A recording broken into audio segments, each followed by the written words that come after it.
Good afternoon, ladies and gentlemen. You have seen my statement on the Board of Governors this morning. I will mention just a few points. Our technical cooperation report for 2013 is before the board. The main focus of our technical cooperation spending last year was in the field of health and nutrition, followed by nuclear safety and security, and then by food and agriculture. I have presented the strategy for the renovation of the IAEA Nuclear Science and Applications Laboratories in Cybersdorf near Vienna. As you may know,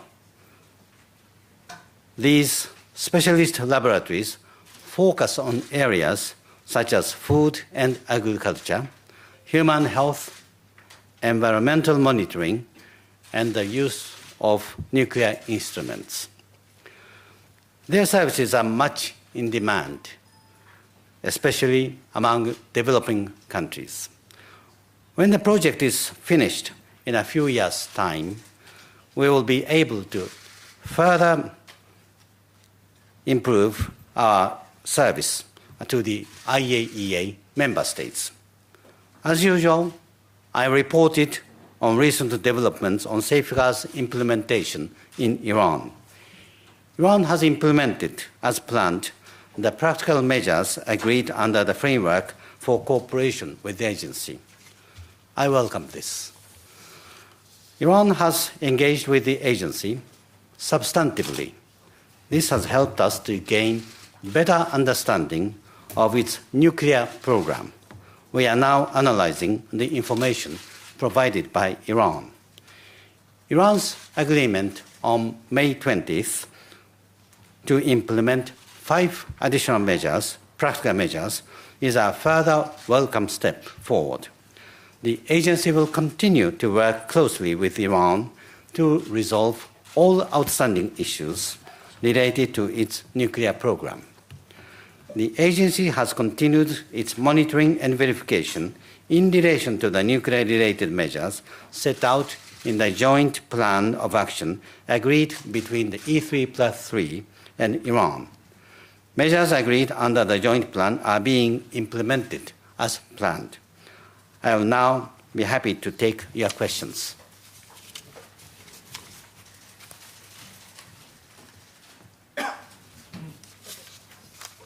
Fredrik Dahl from Reuters News Agency.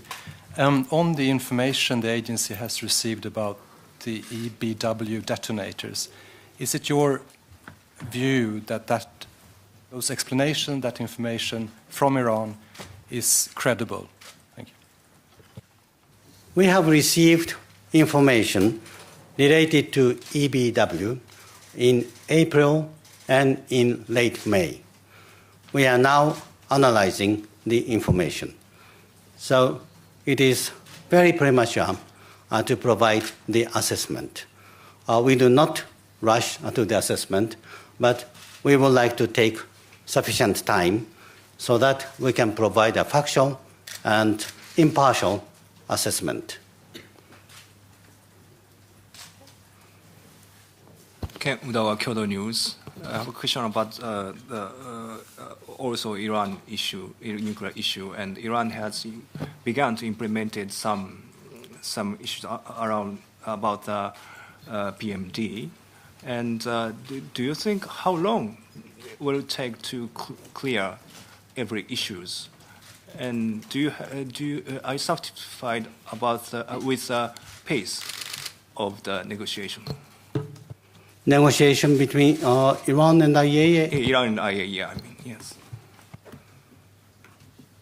It is difficult to say how long it takes because it depends very much on the pace of cooperation from Iran. As you may recall, we have agreed on framework for cooperation in November last year, and every 3 months, we agree to new practical measures. And we'll continue to work with Iran to resolve all of the outstanding issues, past and present, but it is premature to say when and we can complete this process.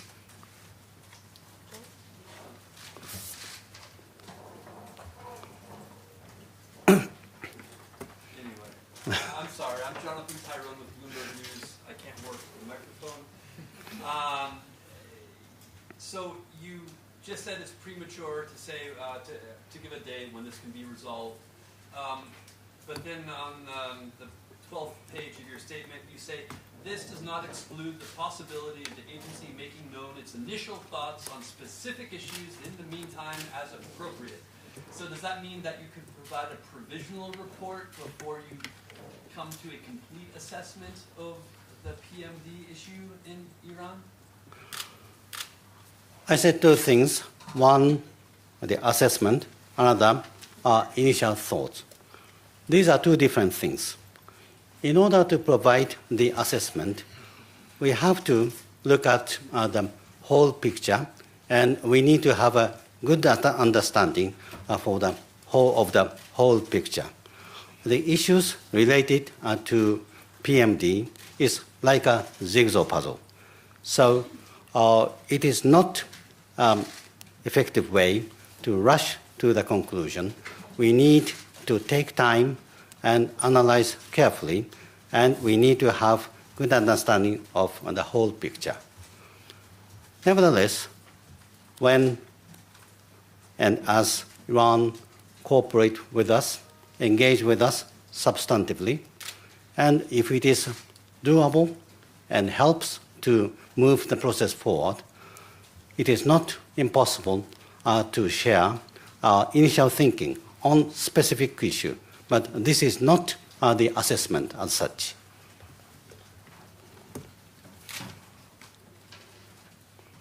My name is Arian Fall from Austria Press Agency and the national newspaper of Austria, Wiener Zeitung.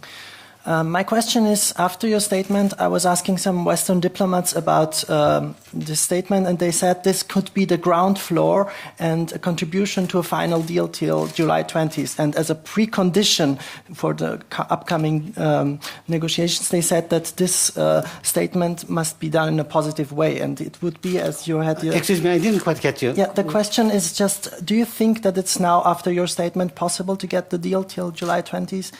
And... As I said, E3+3 and Iran track and IAEA Iran track are different, independent, and separate one. So it is some E3+3 and Iran to decide whether how to assess our report to the June Board of Governors meeting. It is not us to assess what would be the impact to the E3+3 and Iran track. I can talk about my own track, but I cannot talk about the E3+3 and Iran track. Thank you. Andrei Zolotov, RIA Novosti. Dr. Amano, is it a mere coincidence that the experts of the E3+3 in Iran are meeting in Vienna the same week as this Board of Governors is taking place? Or is there some consultations that are envisaged? Thank you. I don't know if it is a coincidence or not. They decide their schedule on their own judgment. But whether it is during the time of board or other time, it is natural. If they have some questions to us, we provide the technical assistance to clarify the issue. But the schedule of the meeting of E3+3 and Iran is decided by their own initiative, not on our under our influence. Albert Otti, DPA, German Press Agency. Sir, at the pace that you, the IAEA and Iran are agreeing on new topics related to PMD issues, and at the pace that Iran is providing information, would it be, if that pace continues, would it be possible to finish the work and come to an analysis by the end of the year or not? We don't know yet, because we are working on step-by-step approach. We need to reach agreement each time, and it is very difficult to foresee what would be the future development. We very much hope that Iran will continue to engage with us to resolve all the outstanding issues under the framework for cooperation. But I do not want to give the false timeline. Hello, Raquel González from Hispan TV. Returning a little bit to the comment by my colleague, you think to no extent the progress in one track of the negotiations, in this case the Iran-IAEA negotiations, doesn't feed progress in the other track, in the E3+3 track? To no extent do they interlink somehow? Thank you. As I repeatedly said that E3+3 and Iran track and IAEA Iran track are different, independent, and separate. We are focusing on verification, and E3+3 and Iran is focusing more political issues. Of course, in some areas, there may be some impact because we are dealing with the same country on some Iran nuclear issue. But as the focus is different, I do not know what impact our process would give to E3+3 process. It will be rather E3+3 and Iran to assess what will be the impact that our track would give to their track.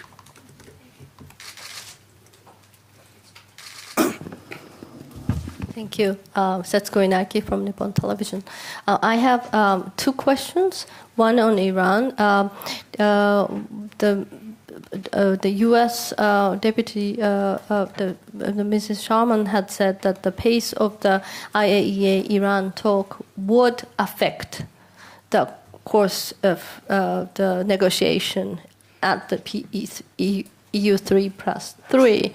Now, having said that, with this March agreement having a deadline after July 20th, what do you feel somewhat responsible for maybe keeping up a bit of a pace so that perhaps that the other negotiation, because they are saying that this discussion will be handled by IAEA and they will not get into the negotiation directly with Iran on the PMD issues. So it's in a way that the EU3+3 has entrusted IAEA.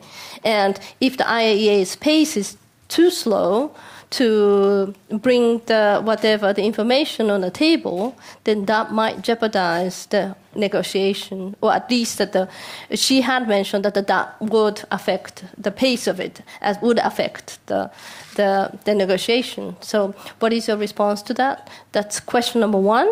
And then number two is on Ukraine.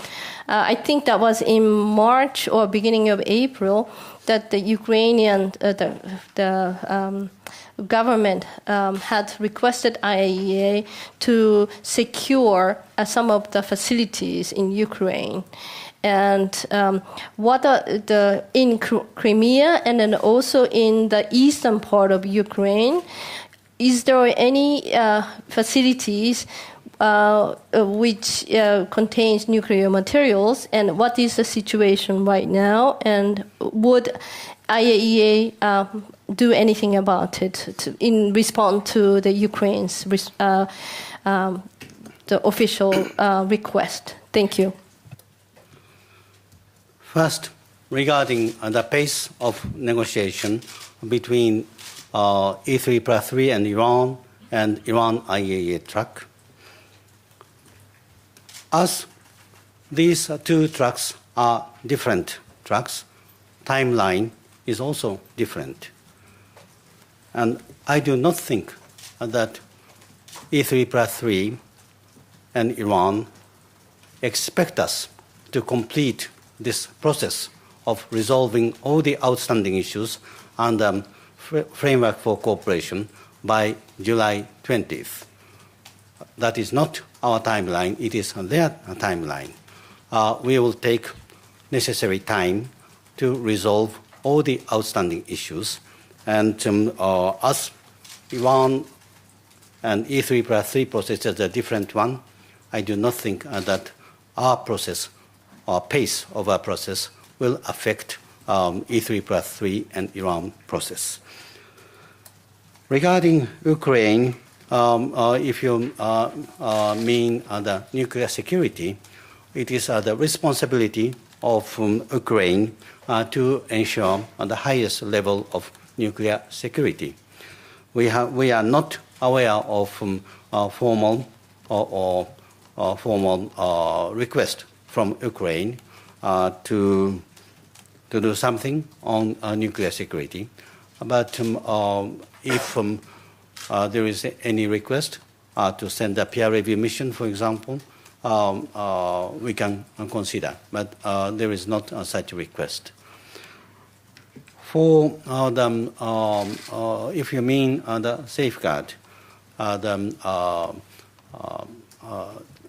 Iran has 15 nuclear power plants, and they are under IAEA safeguards.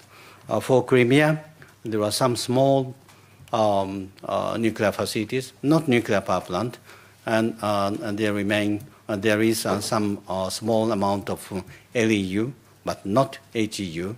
But it is not yet time for us to send the inspectors.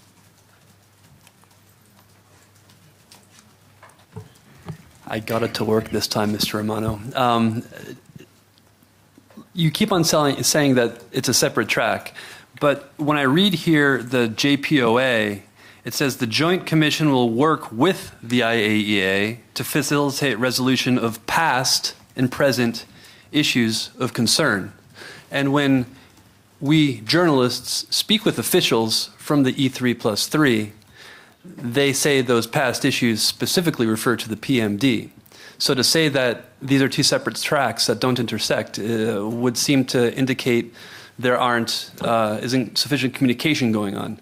So my question to you is, given that the E3+3 provides well over 50% of the IAEA's budget, and the IAEA is answerable to member states, how much are you communicating with its membership, the members of the E3+3, to find out what level of intrinsic detective work is satisfactory to resolve this issue? What we are requested by E3+3 and Iran is to monitor and verify the implementation of joint plan of action. And I brought it to the Special Board of Governors meeting. We have received the authorization from the board to monitor and verify the implementation of JPA, and we are providing the report every month. The Joint Commission is the mechanism established within among 7 countries, and it does not give us some guidance. It is the Board of Governors that give us guidance. And how much they pay for contribution is a different thing. So just as a follow-up, you've had no discussion within the Special Joint Commission set up under the JPOA to facilitate resolution of past and present issues. That's the wording of the JPOA. They're talking about PMD and resolving that with the IAEA. So there is an intersection. There are various discussions with the members of E3+3 and Iran and us. The Joint Commission is their mechanism, and we do not have a talk between Joint Commission and us. we have communications, we have exchange of views, but a joint commission is a different thing. It is their mechanism, not ours. And the body that gives us some guidance is Board of Governors. I want to make it very clear. Wang Tenfeng from Xinhua News Agency, Mr. Director General. The pace that Iran is resolving this past and present issue with IAEA seems to be a little bit slow than you expected. Do you want Iran to do you want a quicker settlement of these issues, including the PMD issues? I can understand the expectation from many countries and people to accelerate the process. And I myself would like to see the speeding up of the process. But these things, clarifying the issues related to PMD, as well as others, require time. Rushing to assess or rushing to cover everything at one time is not the right approach. We have agreed to take a step-by-step approach, and we are trying to do our maximum to clarify the issues. It is in the verification context. Speed is not the most important thing. We don't have to rush. We have to take time.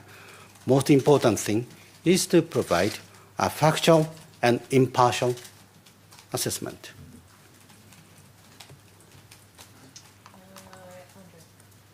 I just want a clarification question. When you were answering the question about the Crimea, you used some acronyms that I personally am not aware of. Could you please specify the kind of materials that exist in Crimea? You said LEU, HEU, high enriched uranium is not existing.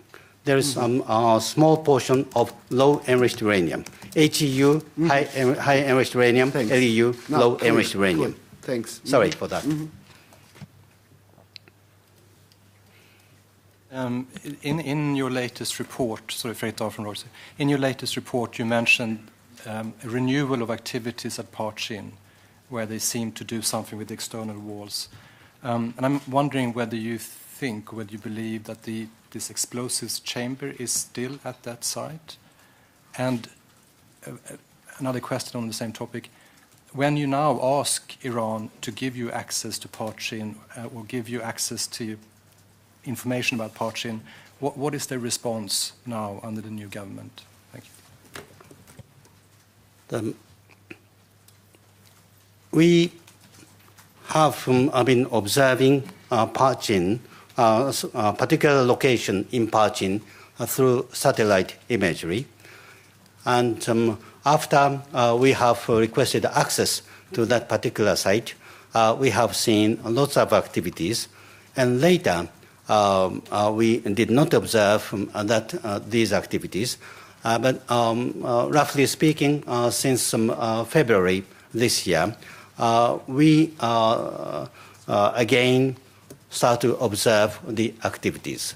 And in my latest report, I stated that these activities continue. As we do not have the access to the site, we cannot say for sure, but these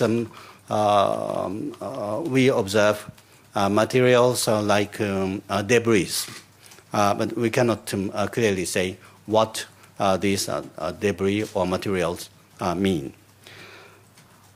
As regards some other clarification of issues related to Parchin, we keep on insisting to have access to the particular site in Parchin, to the people, and to the document. We also ask Iran to answer the questions that we have submitted. The reaction from Parchin, from Iranian side, is that they do not give us access for now, but will continue to request access to the site as well as others. We have time for maybe one more question. Hello. I have a bit of a kind of the technical questions. In the May agreement, on the first item, it says that the two sides would agree to exchange information rather than requesting Iran to provide. Now, can you give me a bit of a clarification of what that means and what that is different from the normal providing information as in a safeguard procedure? It is true that we use the word exchange of information. The reason is that when we raised the issue contained in the 2011 report under the C8, that's the name of the section, please refer to that, Iran said that they do not fully understand what we raise. Therefore, we are ready to explain to Iranians so that they can understand our concern better. That is what we mean, exchange of information. They said that they do not clearly understand or fully understand what we raise. So we are ready to explain what is our concern. That is what we meant by exchange of information.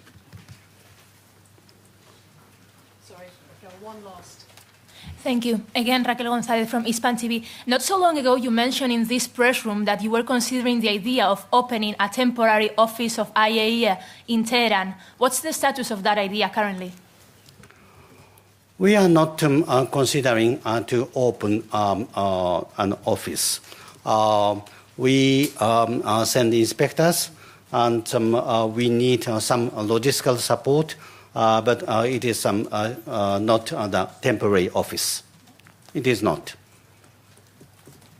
I made a mistake. When you asked question about Ukraine, I said 15 nuclear power plants in Iran. But I meant 15 power plants, nuclear power plants in Ukraine, not in Iran. And when you asked about the question on exchange of information, I said C8, but what I meant is paragraph 42 and 43 of the report of November 2011.